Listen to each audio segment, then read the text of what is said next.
Alright guys, Nordic Wolf here, you know who it is. Anywho, let's get started. Video's gonna be short. That's my real steel, airsoft, 6mm BBs, 5.56.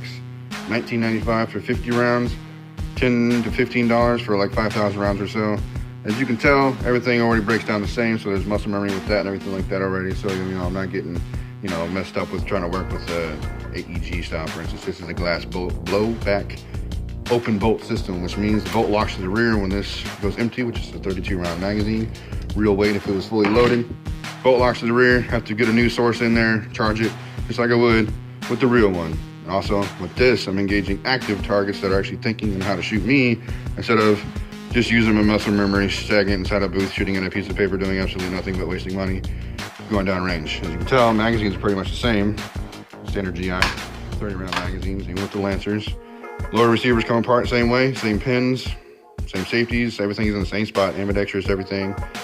Stock's the same, cheek risers, length of pull, and folding capabilities. Front sights, front rear sights, you know, charging handles, everything's in the same spot. Bolt carrier groups are pretty much the same. Charging handles are pretty much the same, and so are the guide rods for the buffer system as well. Same thing with my pistols, gonna be over here. That's my FNX 45 Tactical. Same thing over here, that's airsoft. That's real steel, right? 15 round 45 magazine, 25 round airsoft 6mm BBs. Breaks down the same, internals are pretty much the same. You got the slide, barrel, thread protectors, guide rod springs, lower receivers, all right? Lower receivers are pretty much the same. You kind of see internal wise, except for the extractor and everything like that, but it works the same. Decock, put it on safe.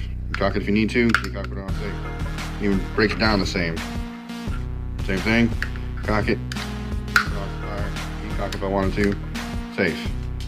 Magazine releases on both sides, everything's the same pretty much, just the weight is different.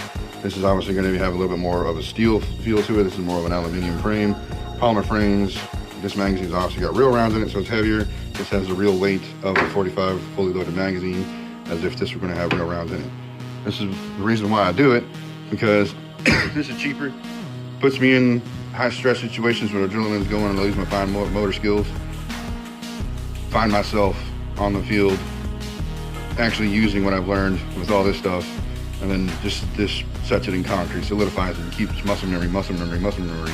So when I do go back to a 3-gun competition, I'm just that much more better when I'm doing this, trying to engage stagnant targets, shooting cardboard, everything like that. And since this is a gas blowback rifle, it does have recoil to it, so it still helps me maintain keeping my sights aligned like it's supposed to, and or using the red dot or optics. And believe it or not, I actually switch those around and that back and forth to these, depending on whether I'm just going to keep this at the house or go to a 3-gun, or if I'm just going to go to play airsoft with this. I even use my full battle rattle over there. You can kind of see it, battle belt right here. That's it. All right. Hopefully you guys enjoy this video.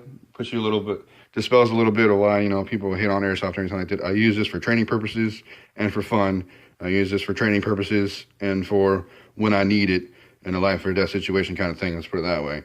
Also, I got this, evike.com, right? It was like $250 last Christmas. Pretty good deal, I should say.